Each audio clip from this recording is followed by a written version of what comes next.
Sveikinasi su jumis, draugai, kolegas. Taigi prieiname prie 7 pokalbio. Nors mes senai jau matėmės, kažkokių tai buvo visokių reikalų ir aš vis toli esu.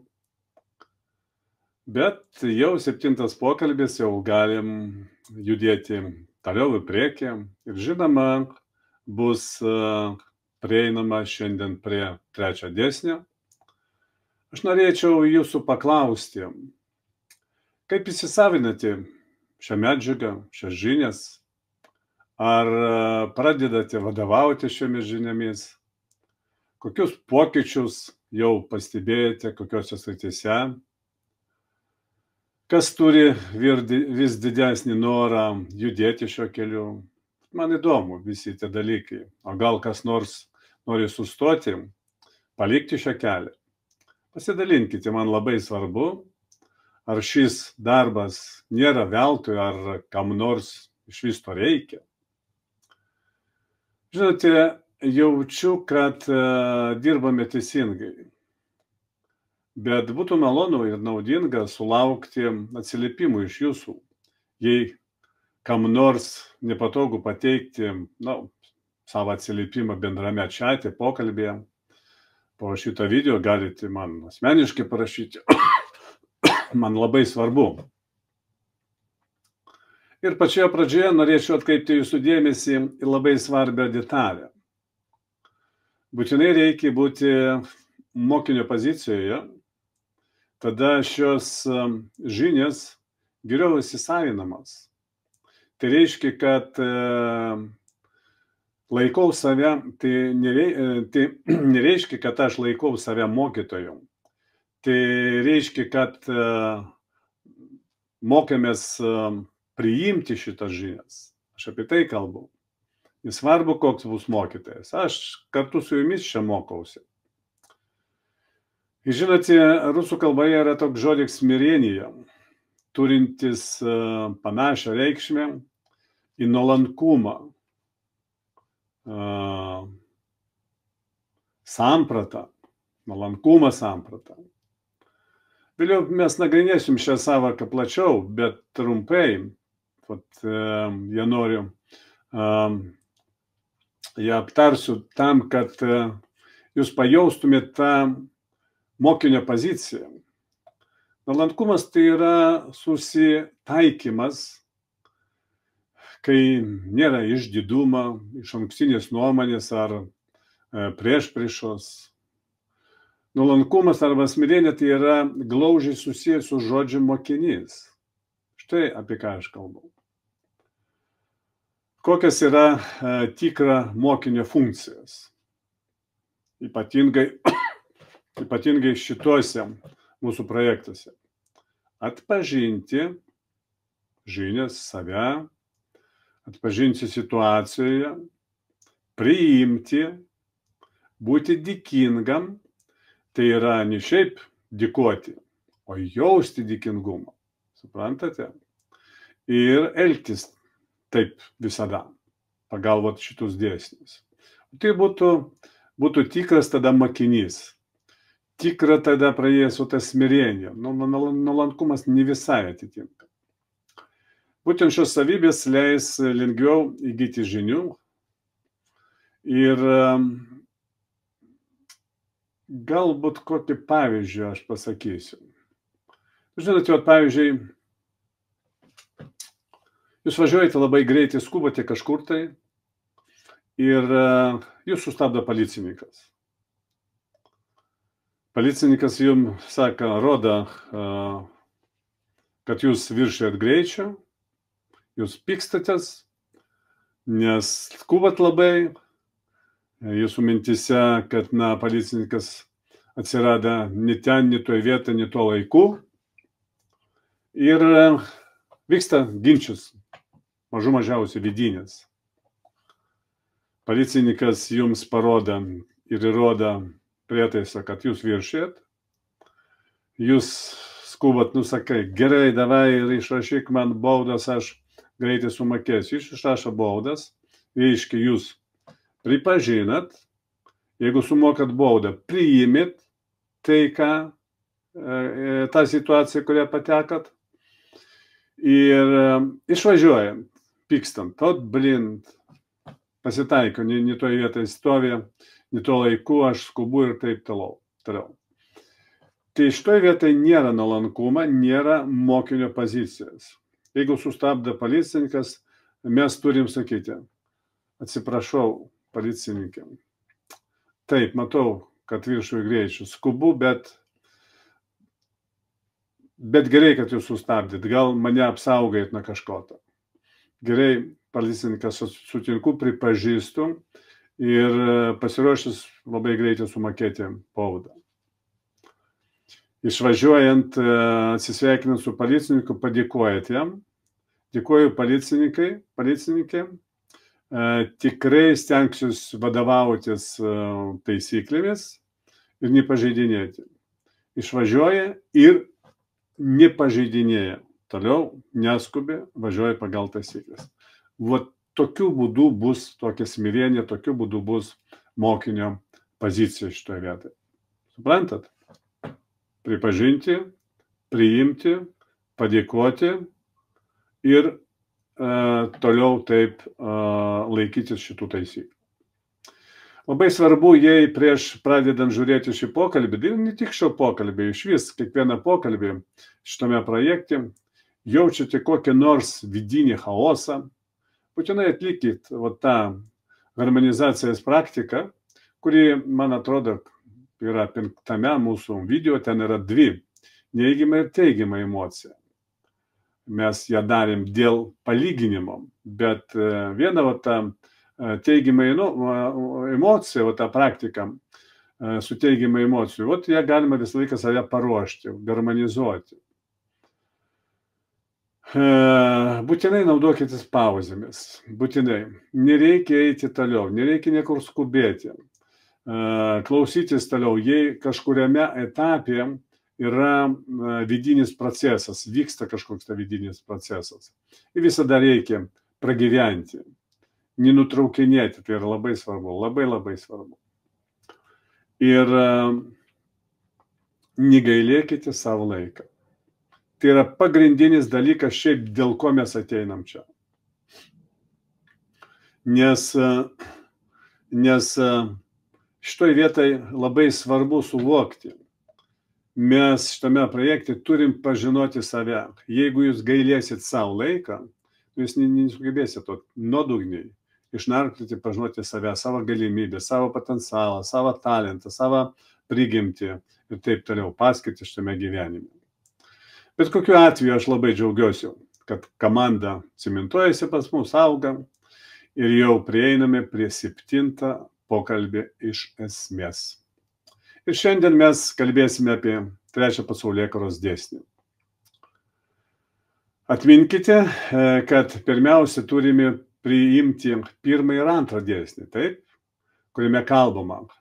Mane supantis pasaulis yra idealiai tobulas, jame viskas vyksta neatsitiktinai, viskas, kas vyksta, yra man būtina. Aš nepilnai perfrazuoju gal taip, kaip buvo parašyta, bet būtent eina apie tai. Ir 2 dėsnis, kiekviena situacija, kurioje atsidūrėme, yra mūsų mokymasis, mūsų pamoka. Tai yra labai svarbu. Atsitiktinai nieko nebūna šitoje vietoje. Tai yra labai svarbu šitų dalykų visą laiką pabrėžti. Šios dėsnis reikia atpažinti visose situacijose, priimti ir gyventi pagal jos. Taip pat aš kai kalbėjau apie situaciją su policininku. Reaguojant į šių 2 taisyklių, dvasia šitų 2 taisyklių, šitų dėsnių, jaučiame, kad reikalingas ir 3 dėsnis. 3 tai yra dėsnis bus toks. Kiekvienas sutiktas žmogus yra mano mokytojas, galimai mano mokytojas, padėjėjas, susikloščiusios situacijos dalyvis ir mano aukščiausia aš, mano dievulio, arba gyvenimą, arba mano kūrėja, atsiųstas žmogus, nes yra sistema. Taip paprastai nieko nebūna, atsitiktinai nieko nebūna. Ir atsiųstas tam, kad padėti man atkreipti dėmesį į tas savybės, kurias man reikia lavinti. Štai dėl ko praktiškai atsiranda tas žmogus. Visi absoliučiai, visi žmonės sutikti jūsų kelyje yra specialiai jums.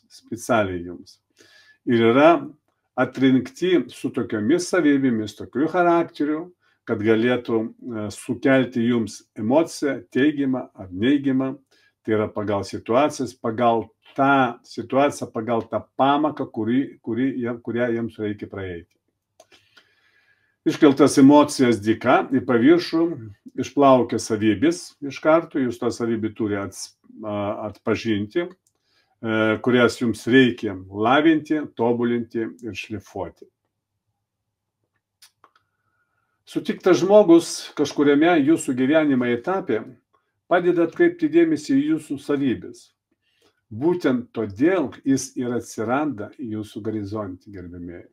Dažnai nutinka taip, kad sutinkate žmogų, kuris ypač erzina arba nervina.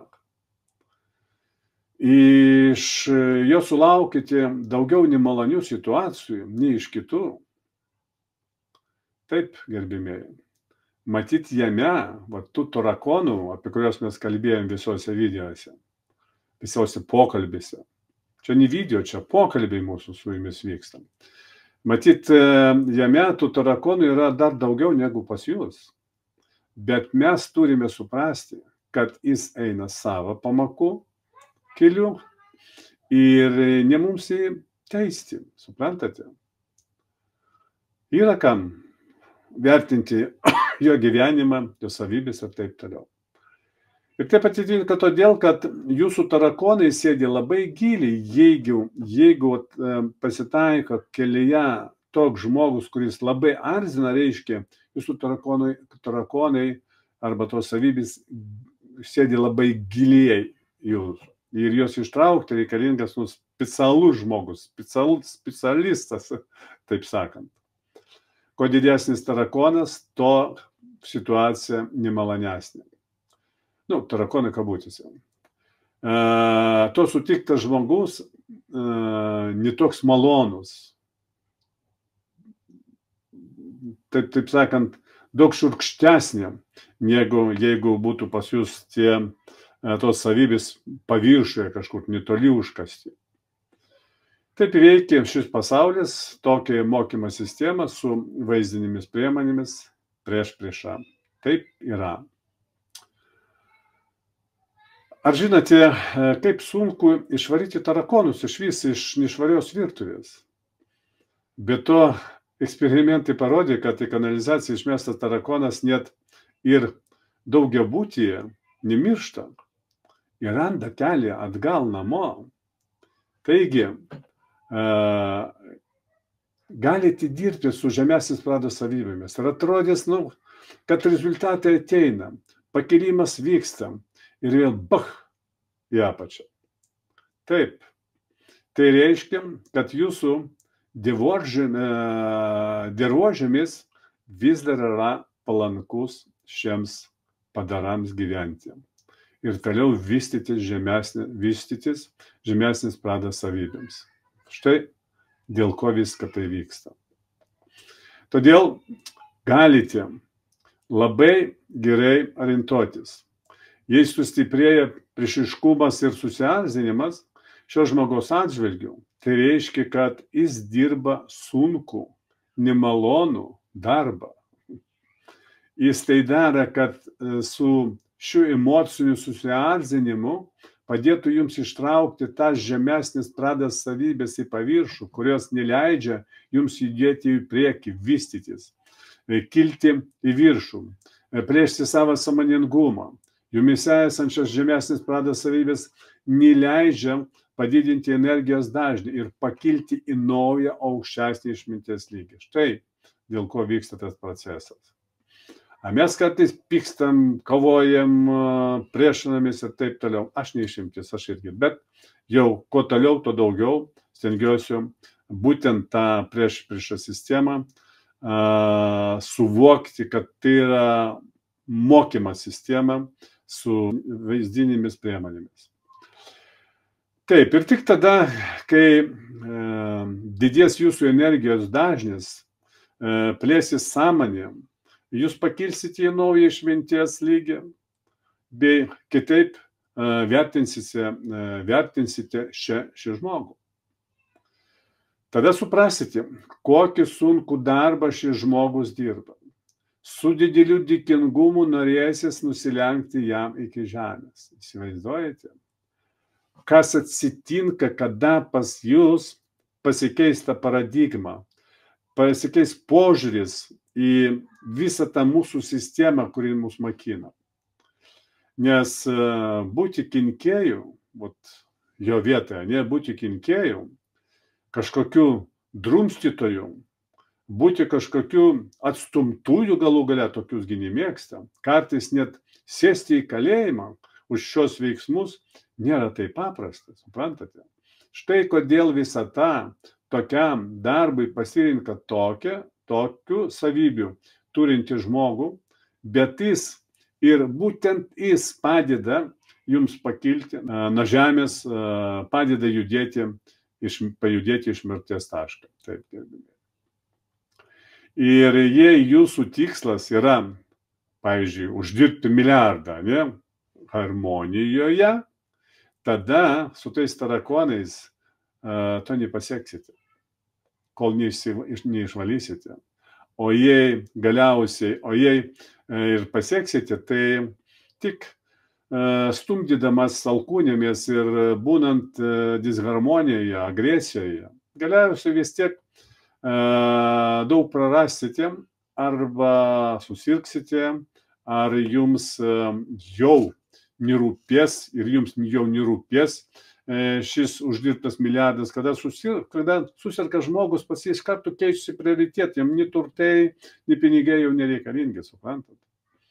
Būtent taip nutika su daugeliu milijardierių, įskaitant ir Steve'ą Jobsą.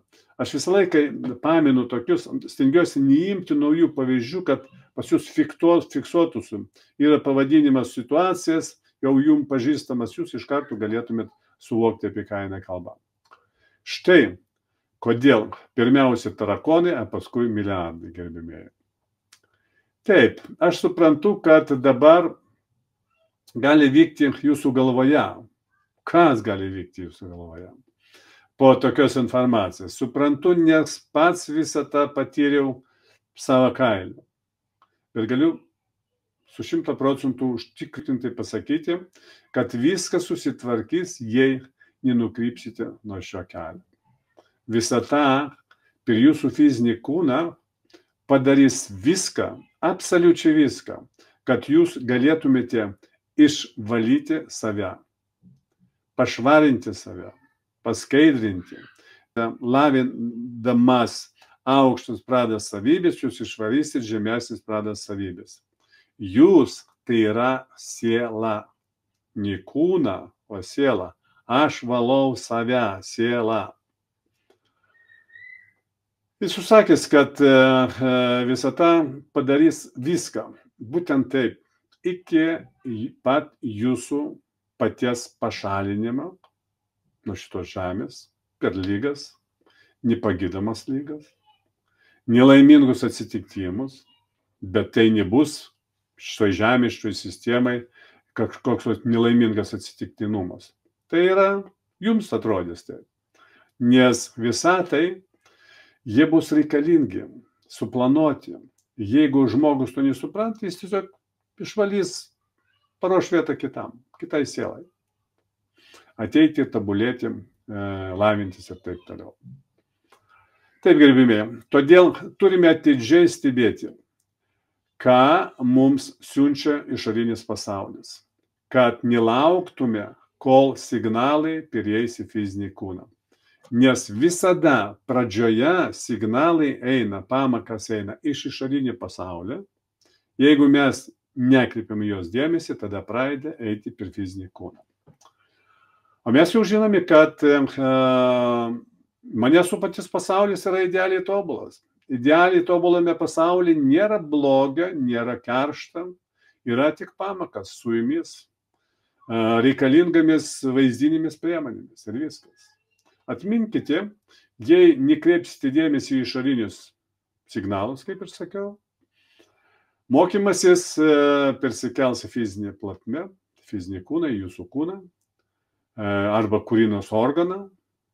Todėl tie žmonės, kurie tave erzina, nervina, dažnai yra patys vertingiausi mokytojai, kuriems reikia nusilenkti iki žemės, nes būtent jie padeda jums pajudėti į priekį ir pradėti kaupti į kalną, į naujus vystimosi lygius, tobulėjimus, naujus pasiekimus, turint omeny ir finansų sferoje, versle, karjeroje ir taip toliau. Visada pirmiausia yra lavinamas jūsų vidinis pasaulis, pažinojimas save ir taip toliau. Yra ir kita medalio pusė, šalia esantis žmogus augina galingą energiją, būna ir taip, nebūna, tai yra dažnai būna, nes mes ir žmonės turim pasirinkti šiaip, stengtis pasirinkti tokią, kokią tinkami mums. Žadina tavyje lyderio energiją ir tu kalnus gali nuversti gerai tą žodžio prasme. Čia su galingu postumiu duodama ir galinga pamaka.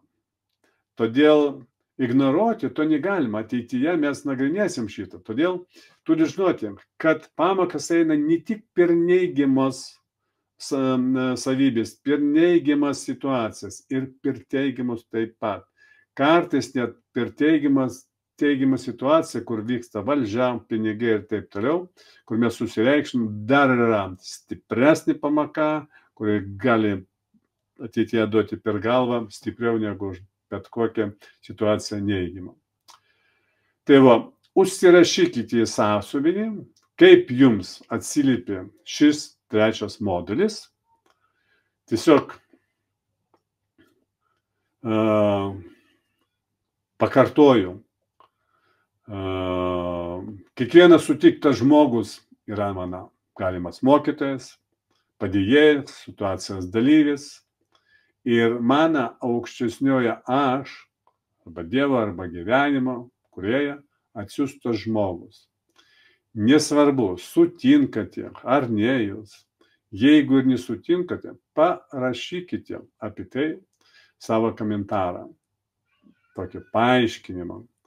Ir būtent stenkitės laikytis rašymo tvarkos iš pradžių tai, ką jaučiate, kas ištraukiame į jūsų paviršų, o paskui visą kitą. Pas mus jau yra ta tvarka. Taip? Statykit pauzę, spauskit pauzę ir rašykite. Aš jūs palauksiu. Taigi, mes susipažiname su trimis tokiamis pagrindinėmis savokomis, dėsniais. Nepriėmus jų į savo arsenalą, į savo gyvenimo būdą, praktiškai nieko nepasikeis pas jūs. Nieko. Jeigu yra problemas, jie išliks. Tos problemas išliks. Todėl, gerbėmieji, ne tik mentalizmas, ne tik mintis, sistema nuskaičiuos ir tai, ką jūs veikite. Tai yra labai svarbu. O jei per savo gyvenimą sukaupite šiek tiek kapitalą, pavyzdžiui, kaip suprantate, šios gyvenimo kelionės pabaigoje, jo nepaimsite šitą kapitalą su savimi, o tik paliksite problemas su jo pasidalinimu. Taip. Ir niekas apie tave neprisimins. Kiekvienas bus užsiėmęs savo reikalais. Ir tai normalu. Gyvenimas vyksta toliau. Su savimi galėsite paimti tik tai, ką įsigysite tokiuose projektuose kaip pas mus. Taip. Nepamirškite savęs šiam, taip sakant, nepasmerkite savęs, nepastumkite savęs. šiam tokiam vidutiniškumui, beprasmiškumui ir gyvenimą beprasmiškumui. Tai yra labai svarbu. Kai tik pradėsite nors šiek tiek judėti vystymasi link energijos dažnio didinimą kryptimi, pajusite šių energijų saldumą ir norėsite judėti toliau, sužinoti daugiau, nes šios žinios tai labai stipri energija, jūs net neįsivaizduojat, kuri leidžia kurti. Kai tik šio dėsnį pradės įsitvirtinti, pradėsite pastebėti pokyčius, išsiugdysite žinių skonį ir jų tokį ieškojimo poreikį pas jūs atsiras. Iš esmės, visi šimtai tūkstančių knygų parašyta panašiomis temomis, kurios turėtų paskatinti vystymąsi, pirmiausia turėtų nukreipti žmogų į šias 3 pagrindinės sąvokas. Jas pripažinti, priimti ir jų laikytis. Įsivaizduojate, kiek yra seminarų, mokytojų, pamokų, paskatų, paskaitų, knygų ir taip toliau, webinarų, bet visi jie turi privesti prie vieną paprastą dalyką.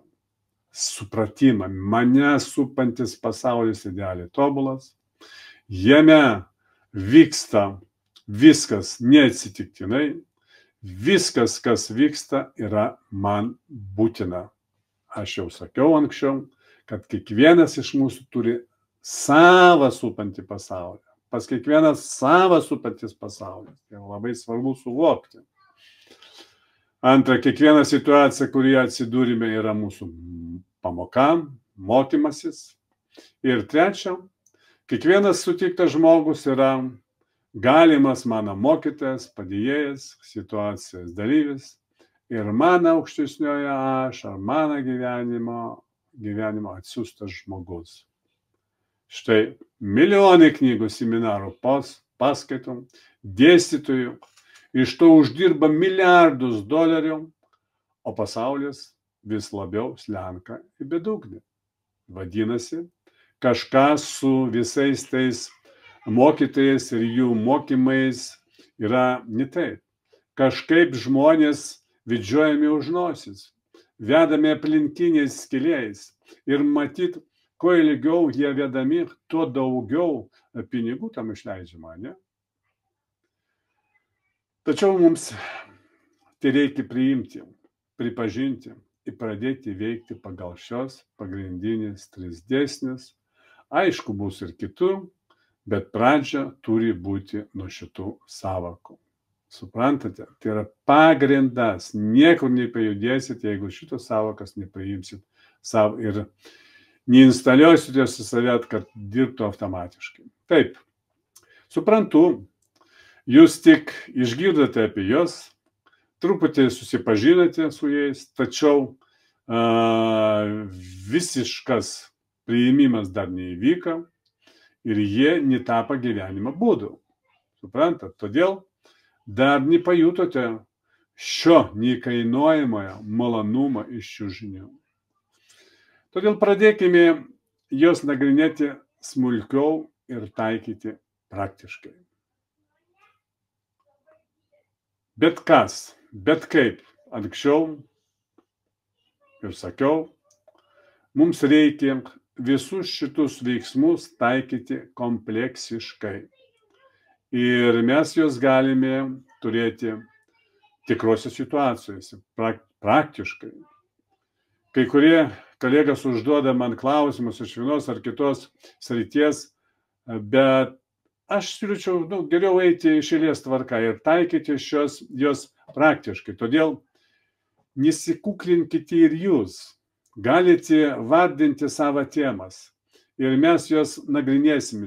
O pagal šitus jau dėsnius, kokios pas jos yra sunkumai, problemas ir visą kitą, jūs sakykit. Galite rašyti man, galiu nevardinti jūsų vardus, pasakysiu, kad yra toks poreikis panagrinėti tokią temą, tokią situaciją. Mes nagrinėsim. Tiem, kas nori tobulėti profesionaliai šioje srityje, studijuoti techninės galimybės, kad padėtų ne tik savo, bet ir kitiems, dar liks daug teorijos ir praktikos, kur žmogaus koja nebuvo net atsistojusi. Tiesiog nertas laukas dar yra. Ir išmokusių žinių bus galima nustatyti diagnozę. Ir ne šiaip savo nustatyti, o per atstumą. Yra toks mokymas radionika. Galėsite tai daryti per didelį atstumą, padėti savo ir kitiems, harmoningai išeiti iš sunkiausių situacijų.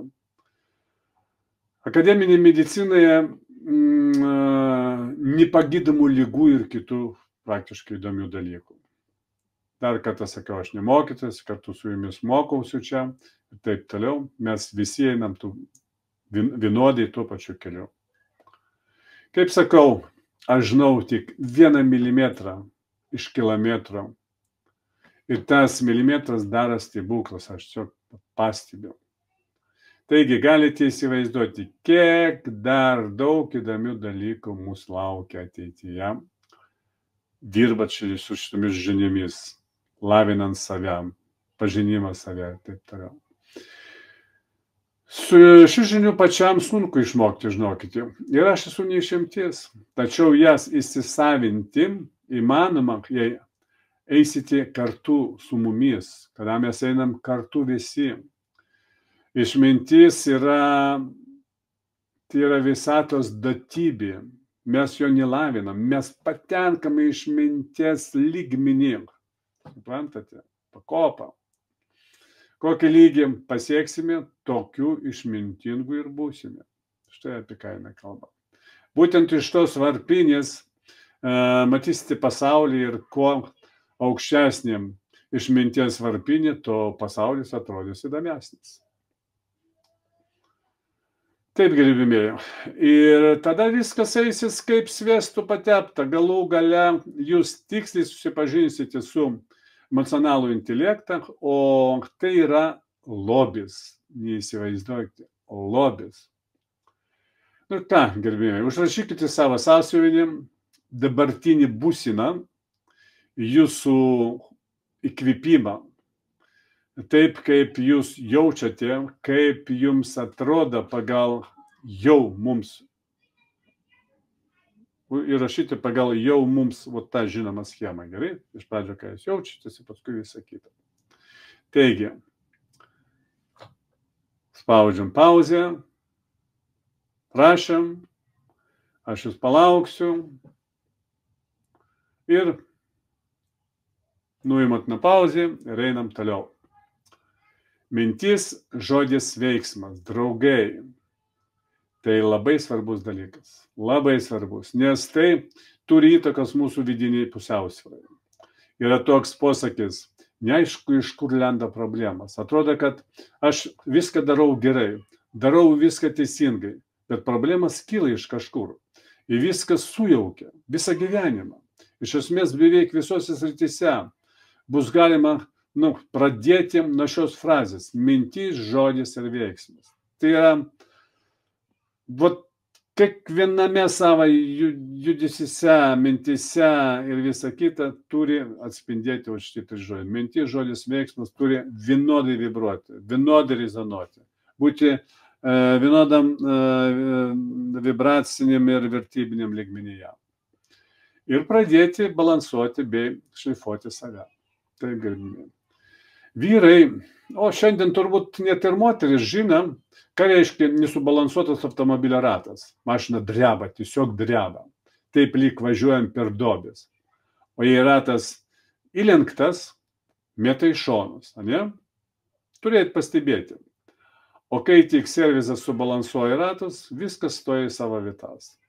Tai ypač jautėsi ant sovietinių tokių automobilių. Taip atsitinka su mumis, tas pats. Ten tik, geležis, o čia yra mūsų kūnas. Kūnas tai irgi yra instrumentas. Ir taip, pačioje pradžioje jau pirmuose pokalbėse minėjau savo mamą. ir jos vertybės. Jinai sakydavo, negalvok apie tai, ko negali, nenori, arba bijai, arba gėdėjasi garsiai kalbėti. Suprantat? Negalvok, nemąstyk, jeigu to, čia kartoju, ką negali, nenori, bijai ar gėdėjasi garsiai pasakyti. Daryk, ką sakai, mąstyk, kalbėk ir daryk, lydint gėrį, dėkingumą ir besąlygiškos meilės energijos visiems. Tada jūs gyvensite pagarbiai ir sveikai. Taip sakydavo mano mamytė. Pamenu, kai išvažiuodavau į darbą po proftechnikos mokyklos, tada man mama pasakė, dirb gerai, tave pastebės ir padarys brigadininku, o tada greitai augsi, bet pradžioj pirmą pakopą gausi brigadininką, iš karto tave pastebės ir stebės. Žinokite, beveik taip ir atsitiko. Iš pradžių aš tapau brigadininku.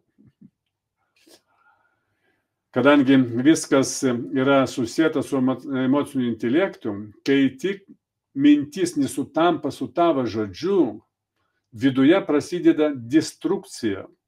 Ir kaip vanduo sunaikina akmenį, lašas palaša į akmenį patašą, taip ir šis disbalansas naikina žmogų, gerbimieji. Būtent taip. Jeigu mintis, žodis ir veiksmas išbalansuotas nesutampa, galvojam vieną, sakam kitą, trečią darom, tai šitas disbalansas naikins jūsų. Tai to tendencingai, stabiliai ir taip toliau. Jokių karjeros laiptų lipimas neįmanomas be šitos pusiausvyros. Kadangi pasąmonės lygmenių nuskaitoma tavo energija ir jums tiesiog nepasiūlys užimti jokių pareigų, nes sistema nuskaitė, jinai pasąmonėje vyksta ir pas kitų žmonių, ir pas viršininkų ir taip toliau. Daugiau pasakysiu, kad tokio žmogaus komandai niekas nenori, nes žmogaus vidinis disbalansas destruktyviai veikia kolektyvą viduje, praktiškai yra disidentinė jo veikla ir visi nori to disidento atsikratyti. Visas kolektyvas. Šitie disidentai disharmonizuoja kolektyvam. Man teko daug dirbti politikoje, versle. Būna atsiranda žmogus, viskas, jis įsisiūbuoja visą kolektyvą. Nėra harmonijos kolektyvų. Tai labai reikia atsargiai su tokiais žmonėmis. Todėl vienas iš pirmųjų uždavinių - jungti sąmoningumą ir visų savo veiksmų suvokimą. Visų pirma, reikia suvokti, ar visi veiksmai atitinka tavo žodžius, mintis, žodžius ir veiksmas, ar tavo žodžiai ar atitinka tavo mintis ir taip yra harmonija. Tarp jų yra harmonija. Suprantate? Manau, ne kartą galėjote pagauti save, kai galvojate, bet negalite apie tai pasakyti garsiai. Turbūt dažnai tai būna. Nežinau, kad minčiųgi visokių ateina.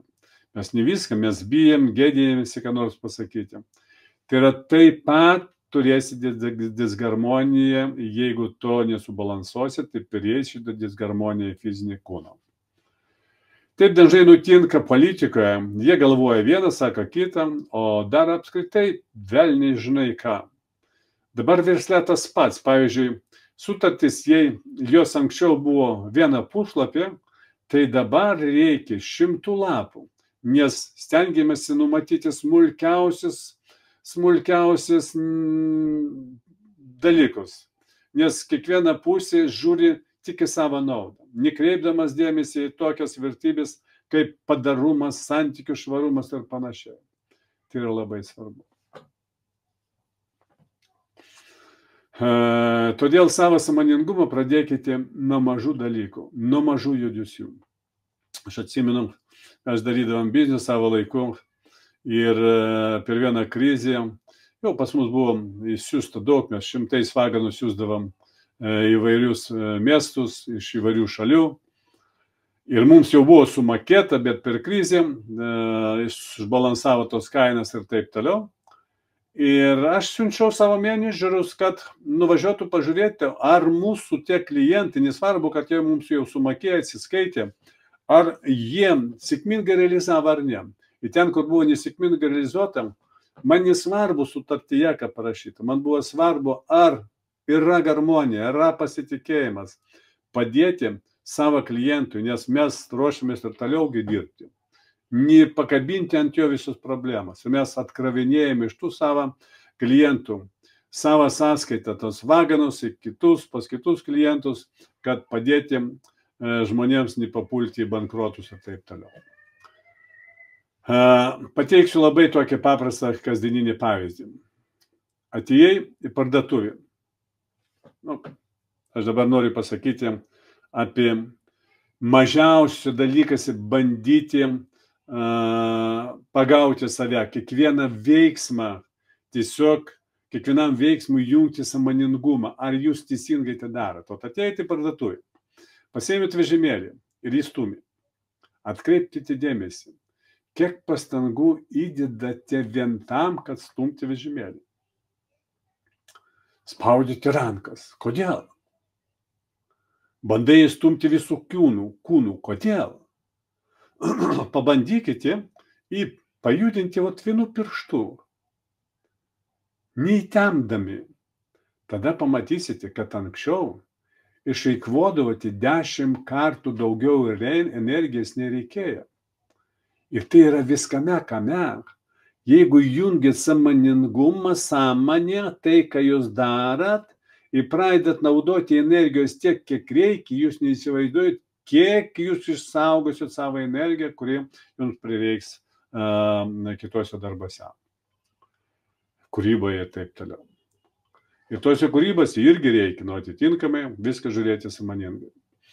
Kartą tai pastebėjo Frankfurto oro uoste, ten esantis oro uostas yra vienas didžiausių pasaulyje po vienu stogu. Aš vieną kartą ten, gal kokį 10 000 metrų vaikščiau, priskaičiavo man telefonas. Aš einu, stengiuosi, nesinaudoju tokia judančiais takais, elevatoriais. Ir pradėjau pastebėti, kad pavargsta ranka. Galvojau, gal kažką bręsta, gal koks uždegimas, mikro būna tokie uždegimai, kažkoks signalas, kurį visata siunčia išorinį pasaulį. Ir aš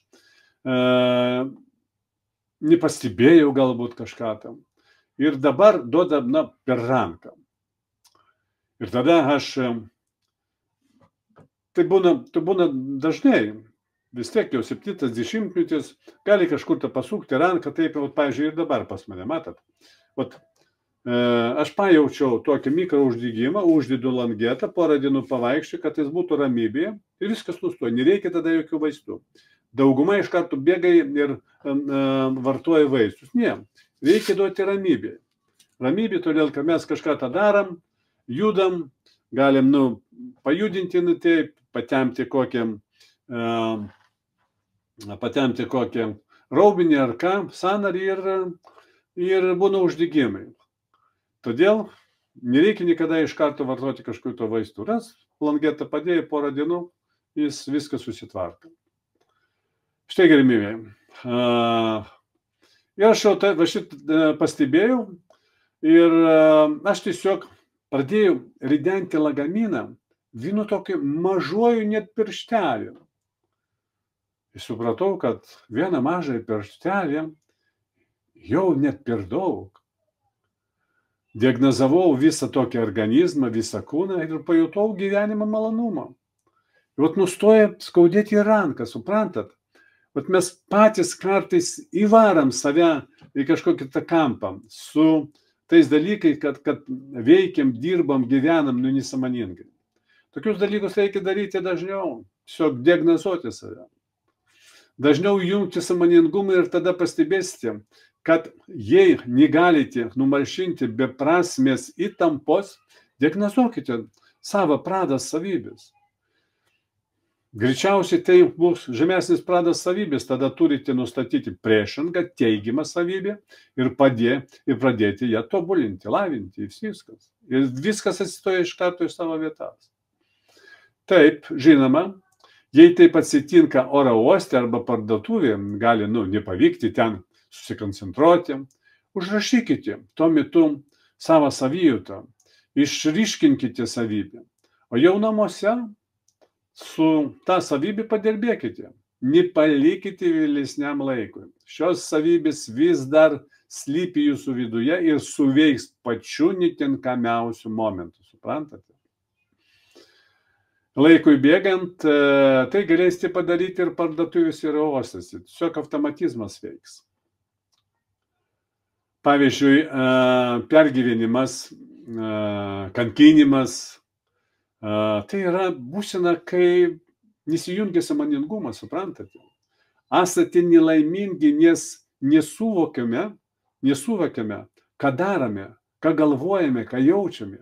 Suprantat, kada ateina pergyvenimas, tas kankinimas save.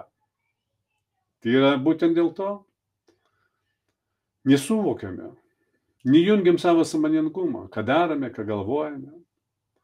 Kiekvieną akimirką nuolat savo prieštaraujame, nuolat. O jeigu pradėsim jungti sąmoningumą, mes to pastebėsime. Veiksmai juna vieną kryptimį, mąstymas kitą, jausmas trečią. Mes nuolat byrame, tampame vis labiau susiskaldę, įsibalansavę. Būtent tai yra kančia. Mes prarandame tokį vientisumą, prarandame vienybę. Atsidūrime nuošalyje, kažkur ten šalygatvėje. Visiškai neturime centrą mūsų susirinkimo tašką, tas centras. Suprantate? Ir žinoma, gyvenimas, kuris nėra harmoningas, bus nelaimingas, kankinantis, tragiškas. Tai bus našta, o negyvenimas, kurią tempi, jūs galutinėme variante neturėsite jėgų. Ir jeigu vystimosi procese neturėsite šitų žinių, vienintelis dalykas, kurio galite imtis, tai savo kančias padaryti mažiau skausmingas, ne? Tam mūsų civilizacija turi tūkstančius skausmą malšinančių vaistų. Tūkstančiai. Dabar į vaistinį žmonės eina kaip į parduotuvę. Tai ne tik alkoholis, narkotikai ar chemikalai kažkokie. Lygiai taip pat, kaip opiumas veikia yra įvairūs retrytai, seminarai, religijas, meditacijas, konsultacijas ir taip toliau. Ir lyg natūralu, kad jie visi nusiteikė prieš narkotikus. Visi tie meditacijas ir visa kita. Nes tai yra jų konkurentai. Vis tik jie yra toje pačioje rinkoje, ne? Visą tai reikia suprasti, suvokti ir apeiti šonų, nes jie visi padeda jums prisitaikyti prie jūsų tokio vargo, prie jūsų kančios, suprantat?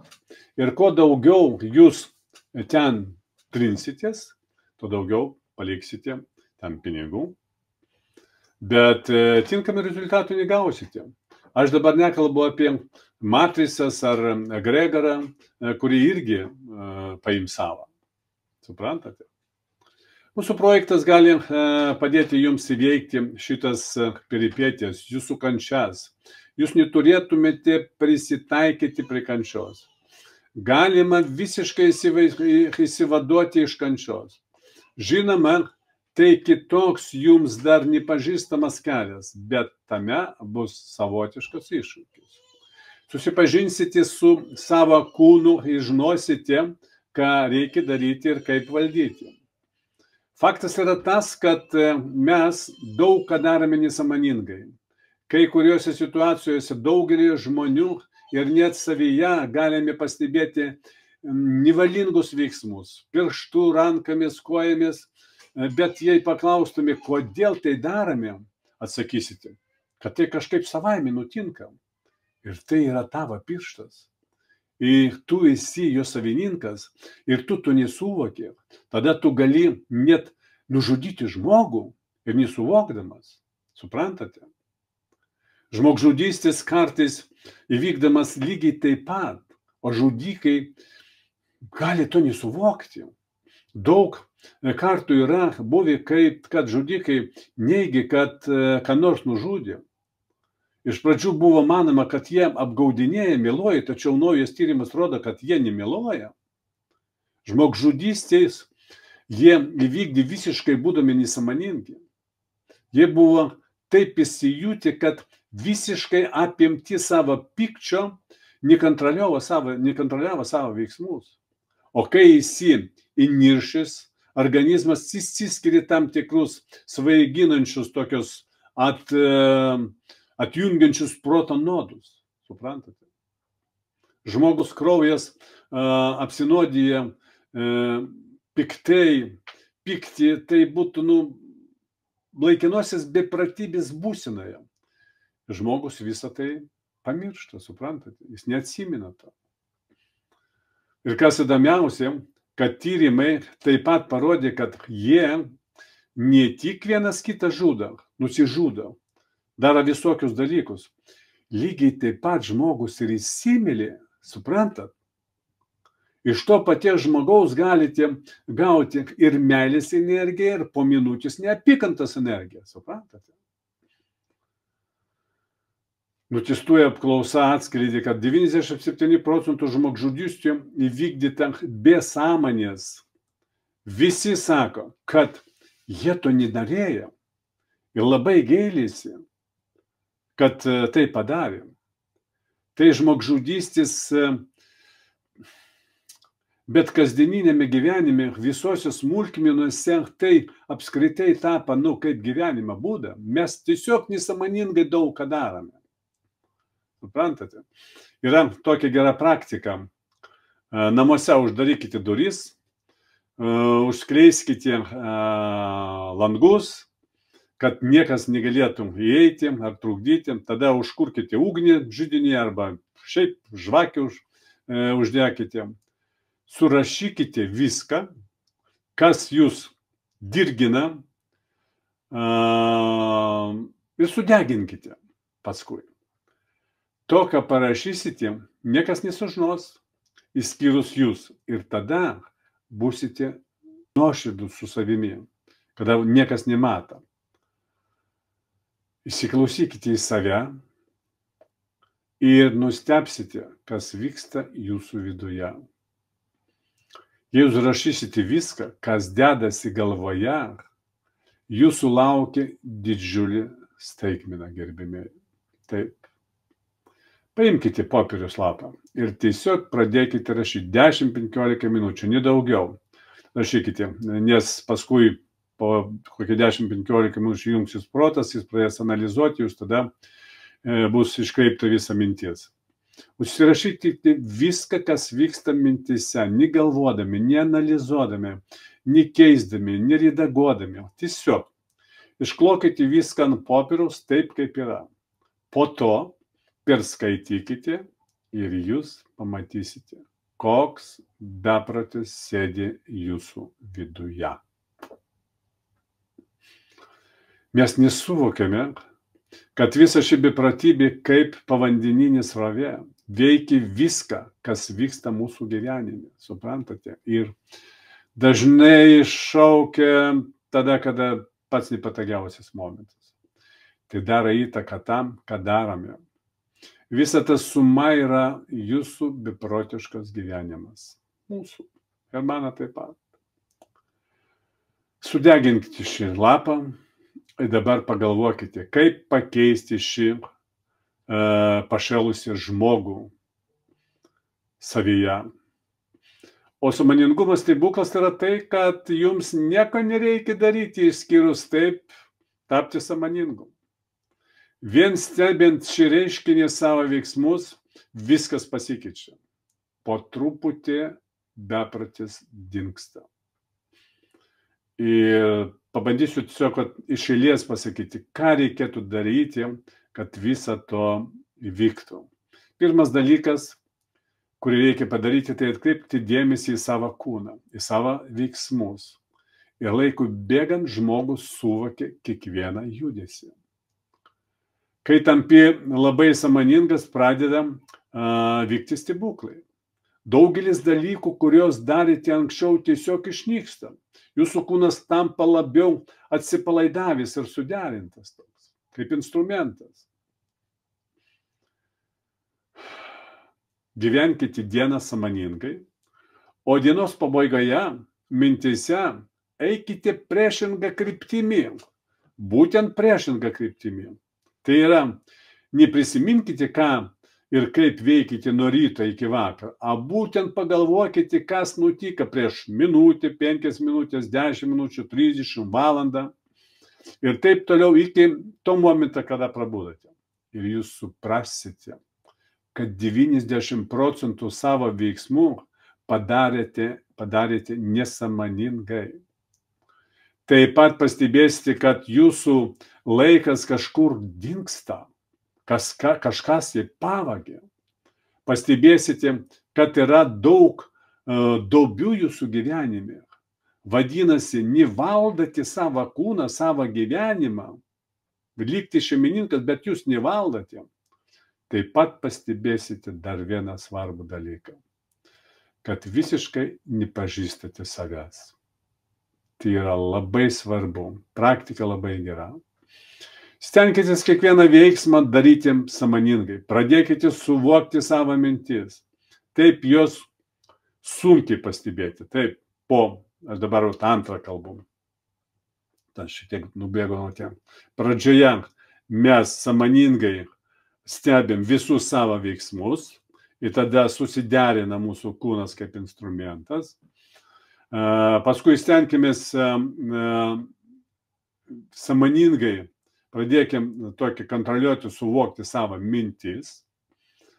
Taip, jos sunkiai pastebėti, jie yra planesni, nematomi, tai yra neveiksmai, jų yra daug ir daugumai jų yra ne mūsų, suprantate? Ir kai tik pradedate įsisąmoninti mintis, kaip tik pradedate, šis reiškinys viską pakeičia. Chaosas išnyksta. Veiksmuose išgaunama tokia energija, laikas, išsaugojama energija. Mintis pradeda laikytis tam tikros tvarkos, jos tampa kosmosu. Kosmos vertime yra tvarka. Ir tada įsivyrauja gilesnė tokia ramybė.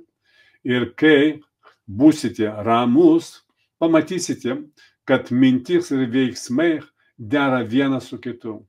Tarp jų yra tiltas. Dabar jie nebėga skirtingas pusės, o bėga kaip pakinkyti arkliai vieną kryptimį. Suprantate?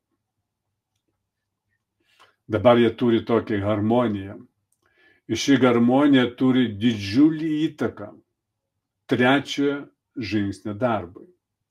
Trečias žingsnis yra suvokti nuotaiką, emocijas, jausmus ir savybės. Tai yra labai svarbu. Ir tai yra pats subtiliausias planas. Tai reikia intensyvesnį sąmoningumą ir pradėsite atspindėti savo nuotaiką, emocijos ir jausmus. Kai suvoksite visas šias 3 sekas, jos susijungia į vieną reiškinį svarbiausia. Dabar jūs visą tai kontroliuojate, tampate savo veiksmų ir minčių šeimininku. Jūs tampate savo energijas, nuotaikas, emocijų, jausmų ir laiko savo šeimininkas. Suprantate? Ir kai jūs įsisąmoninti šį 3 viename ir judate vieną kryptimį, harmoningai, vienodai, vibruojant, visą tai tampa orkestru.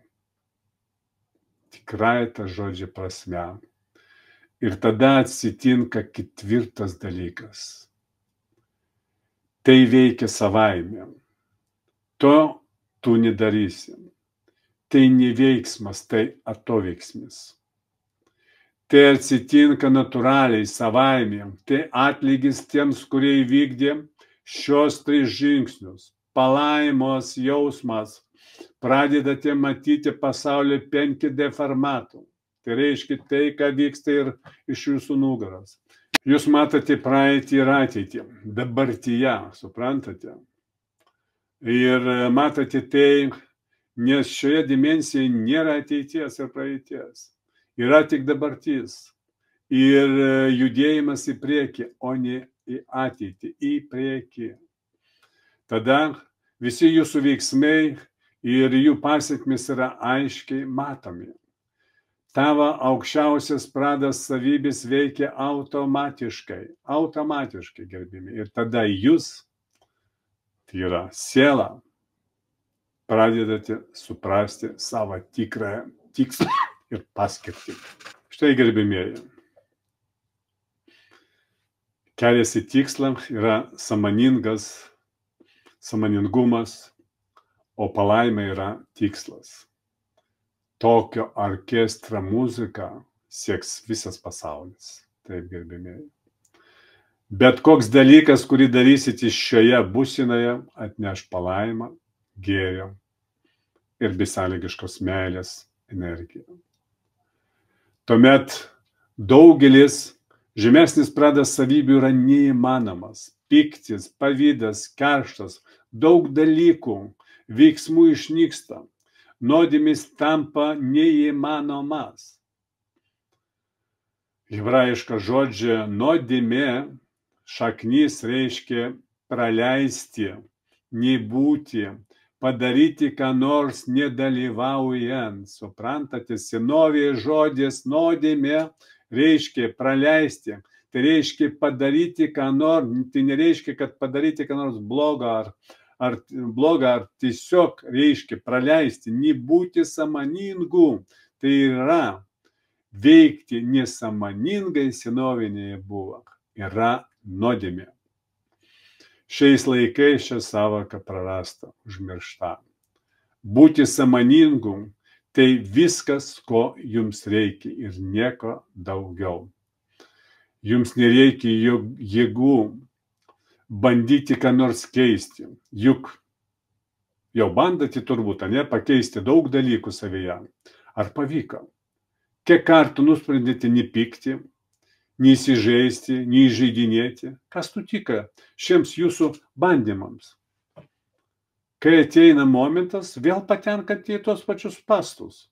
Ir tada vėl atgalaujate. Ir po akimirkos esate pasirengęs vėl tai padaryti. Tai tapo užburtų ratų.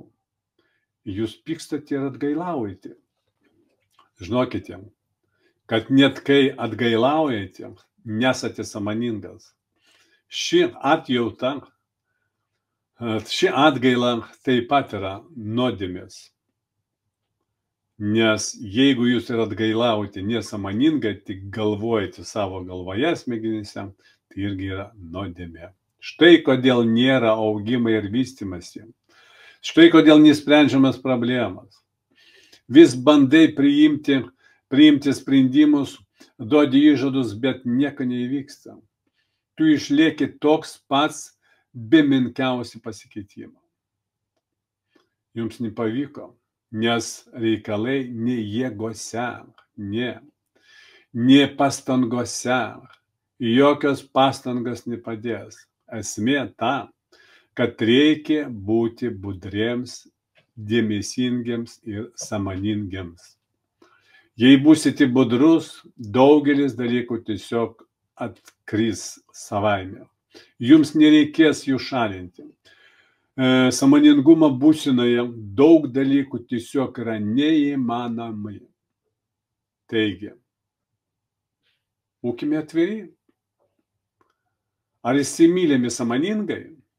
Ne. Ypač vyrai. Vyrui kaip pamata moterį, tai kaip trumpasis jungimas. Sutrumpina kažką. Viršutinį galvą įsijungia visiškai. Tik apatinį pradeda veikti. Šią temą skirsime ne vieną pokalbį.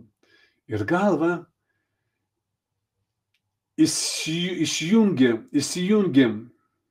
negali jungtis ne todėl, kad jūs užsiimate seksu, neturi tam laiką ir visą. Ne, tiesiog energija ten nepatenka. Įžymumą tempia visą jūsų dažnį. Sustoja vystymasis. Štai kur problema. Tai reiškia, kad įsimylėti nesąmoningai taip pat yra nuodėmė. Pasakysiu daugiau. Tai labai didelį nuodėmė, nes nuo to priklauso kitų gyvenimas, savijauta. Kodėl vartojami posakiai kristi į meilę? Nes tai kritimas. Nukriti, tu krenti, o ne pakeli į viršų. Įsimylėti sąmoningai yra kitka, nei kristi į meilę. Suprantat? Būtent todėl tai matyti nesąmoningai įsimylėjusių žmonių akise, jie labai apsvaigia, pasineria į tokį sapną. Žmonės, kurie įsimyli, kyla, yra visiškai kitokie. Jie žiūri realybę į veidą ir dėl to auga. Kai įsimyli nesąmoningai, lieki vaikų, kylant meilėm, tampi subrendusi, suprantat?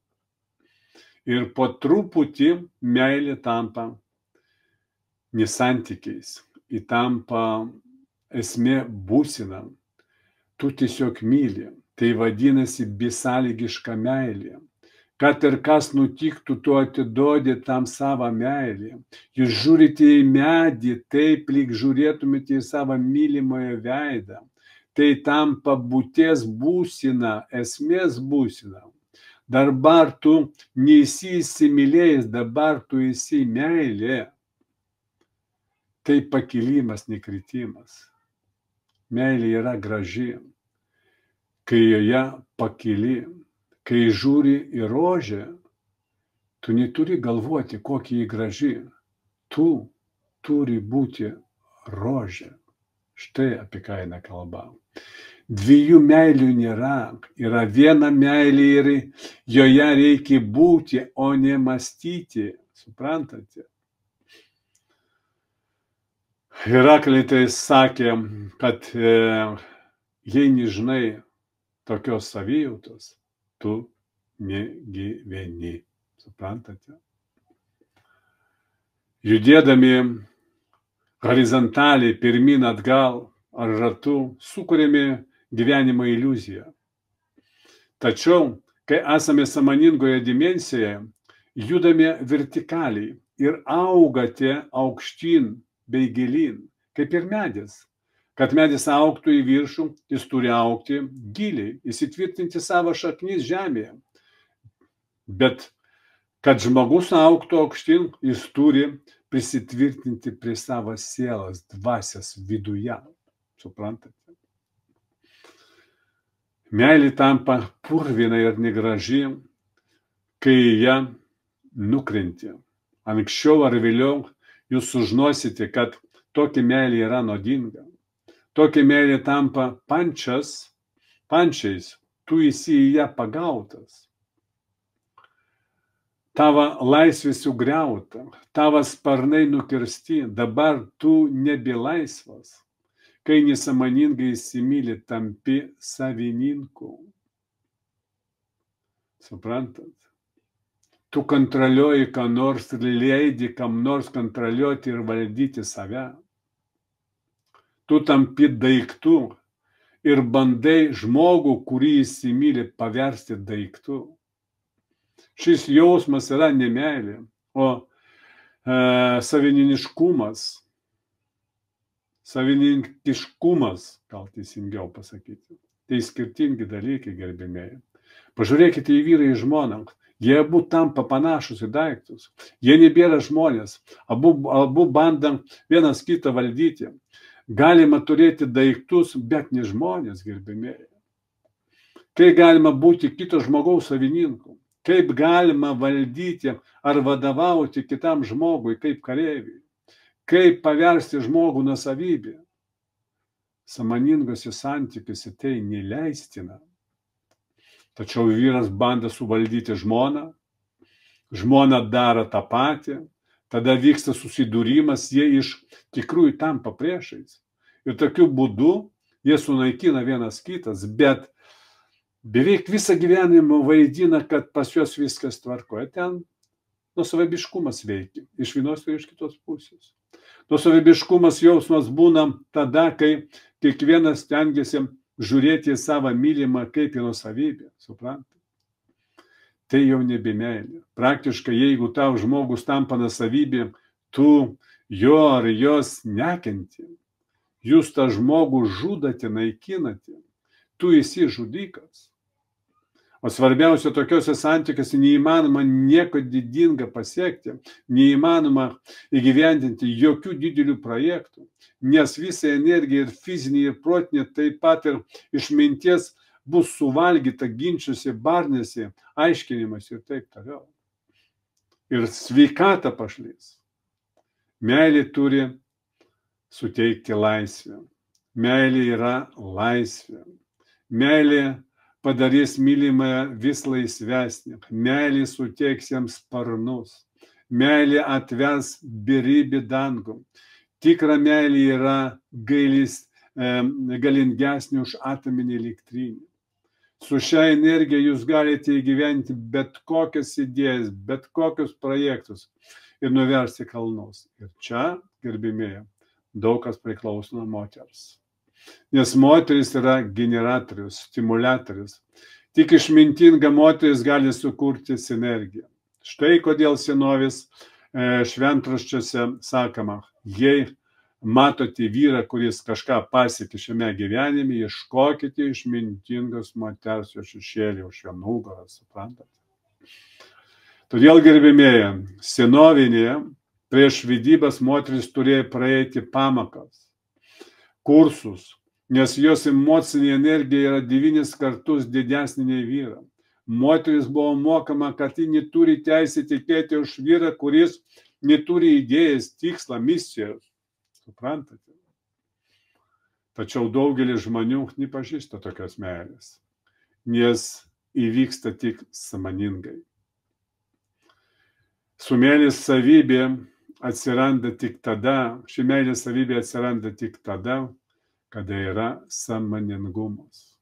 Kristus davė mums besąlyginę meilę, laisvės religiją, žmonės pavertė visą tai bažnyčią, kad valdytų masės ir tapo šių masių savininkais. Jei žmonės kažkaip pradeda būsti iš šio sapną, valdžia visus čipoja, kadoja, kaip karvės ir siunčia jos į tvartus. Tai labai gerai parodė neseniai vykusi pandemija. Štai, gerbimieji, eikite į sąmoningą, besąlygišką meilę ir patys tapsite meilę. Nereikia galvoti apie meilę, reikia būti meilė. Kaip ir sakiau, nereikia galvoti, kokia rožė graži, reikia būti rožė. Ir tada jūs daug ką sugebėsite. Štai, gerbimieji, mano draugai, kolega, šiandien mes šią gražią natą baigsime. O jūs būtinai padarykite įrašą savo sąsiuvinį pagal mūsų jau žinomą eiliškumą. Iš pradžių tai, ką jūs jaučiatės, taip, ką jūs jaučiat, tai, ką pas jūs iškyla į paviršų, paskui visą kitą, užrašykit, mes ateis laikas, būtinai pradėsim nagrinėti visus šitus jūsų įrašus. Iki kitą greitą susitikimą.